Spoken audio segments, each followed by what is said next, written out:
Today we're reviewing this exciting set of lenses, the DZO film Pavo 2x Anamorphics. We have a set of 3 here, so the 28, the 75 and the 40mm is on the camera. The appeal of anamorphic lenses lies in a couple of key characteristics that these offer. So of course the wide aspect ratio, generally thought of as cinematic, distinct horizontal flares, on many sets these are blue and associated with the sci-fi genre, and the characteristics of the bokeh, which I think is the most important, because of the image squeeze the bokeh is stretched out vertically. Autofocus highlights become ovals instead of circles. Many anamorphic lenses also feature a distinct barrel distortion pattern that is more extreme than in many spherical lenses.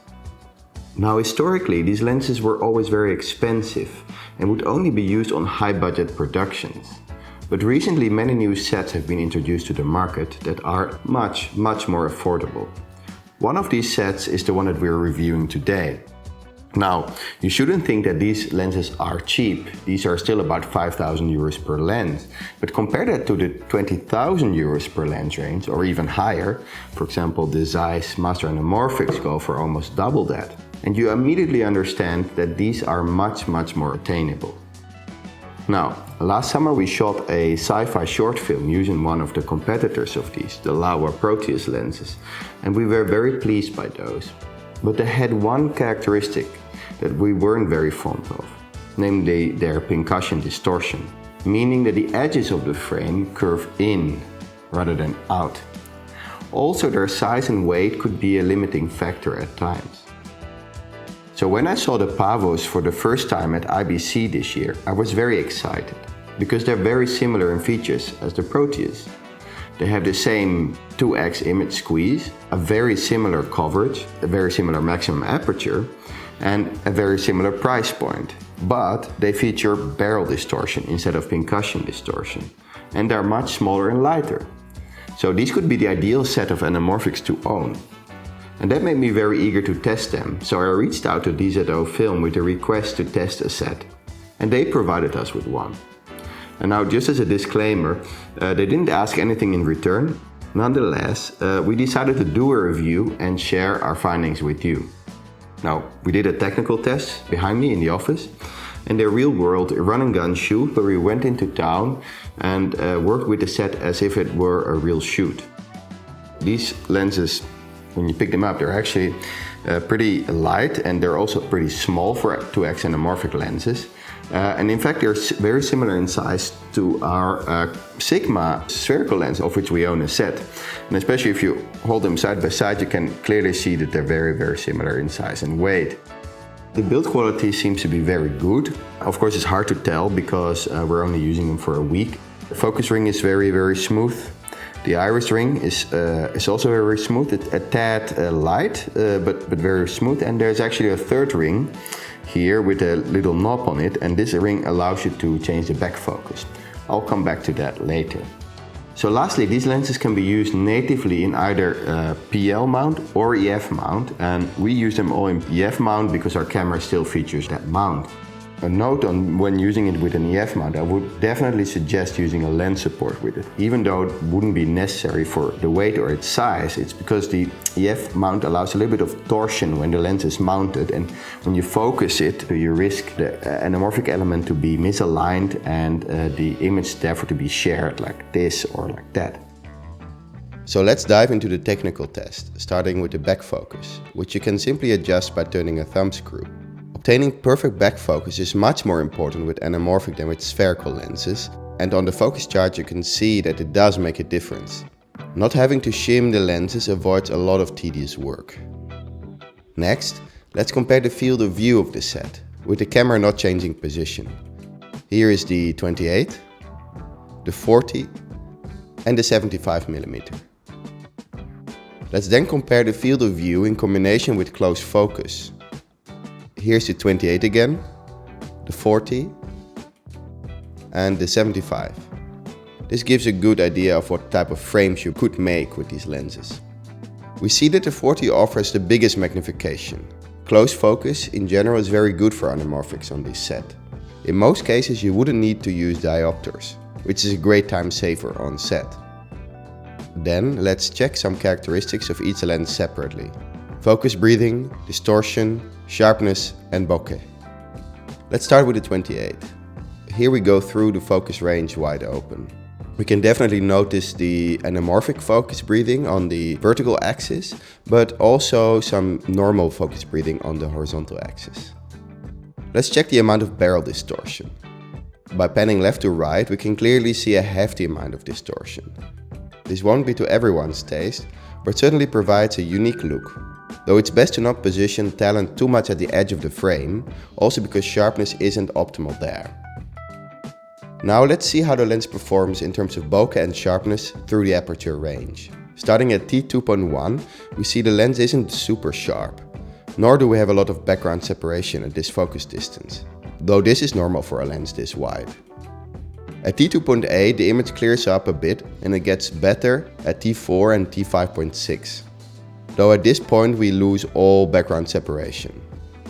I wouldn't really shoot these lenses past t5.6, but here it is at t8 and t11 for star-shaped highlights. Let's change to the 40, ramping through the focus scale. Barrel distortion is much more under control than with the 28 and it's much more balanced. I think this is one of the reasons why this lens would get most use of the entire set. Now let's check sharpness and bokeh on this lens from a bit closer focus position to be able to judge it a little bit better.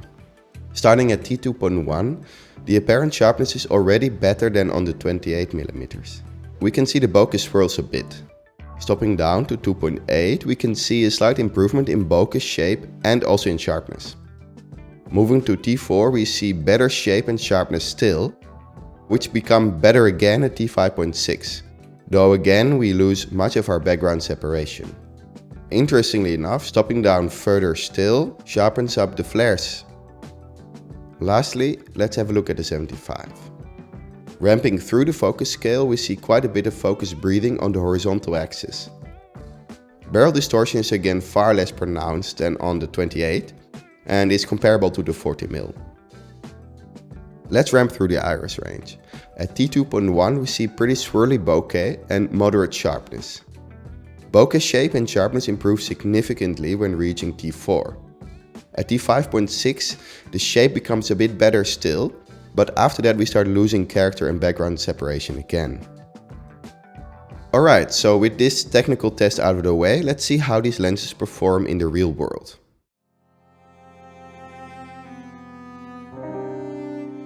I want to be liquid, fluid, shapeless, to become the water I drink.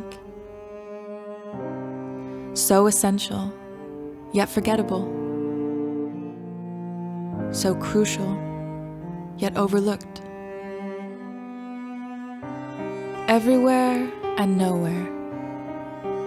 Reliable, unique, trivial. Neutral, perpetual, delicate. Irreplaceable, divine. So fundamental, you'll only notice me when I'm not there. Omnipresent, but almost nothing on my own. The existential substance that sustains everything that ever was, is, and will be. Indispensable for life as we know it. The mother of life, progress, humanity. Single-handedly enabling a thriving future by means of my mere existence. One and all with everyone and everything. The quintessential being. No biggie.